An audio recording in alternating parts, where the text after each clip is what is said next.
Action.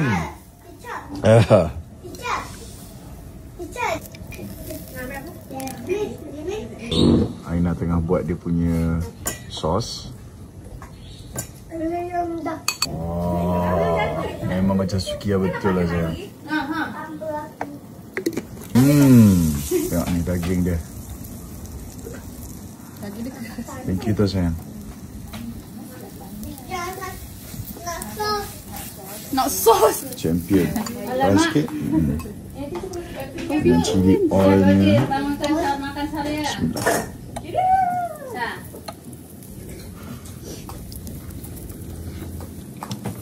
Sedap sayang. Sedap. Anak-anak Daddy. Hai Raisha. Hai Raika Aris.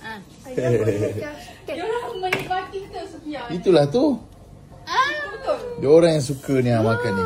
Daging-daging lipat. Sedap. Kakak sedap? Raika Aris sedap? Makanlah. Sebabkan saya dengan anak-anak nak sangat makan sukiya, Aina buatkan. Sebab dekat luar tu memang dah tak ada tempat dah kalau nak pergi makan sukiya. So buat sendiri je lah. Power lah dengan sos dia buat sendiri. Saya buat sendiri sos ni. Dahsyat. Ya Allah. Rajinnya sayang. Rajin-rajin ni kenapa?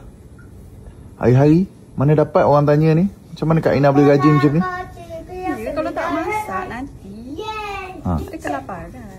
Kena masak. Ni dengan acarnya dia buat. Masya Allah. Rajin. Caca je. Ni favourite abang ni. Ayam masak merah. Oh, sedap sayang. Tahu lagi ayam. Thank you sayang. Okay. Nasi tomato. Lepas habis makan nasi tomato ni, kita makan sukiya.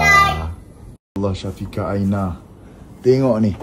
Sukiya dekat luar tu fully book. Kalau kita nak makan kat luar kena memang full lah book time Ramadan ni. Tapi dia buat sendiri dekat rumah nah. Oh, lagi apa lagi sayang? Yang ni nasi tomato pula. Buka sayang. Buka. Wah, rajinnya awak. Ni dengan nasi tomatonya.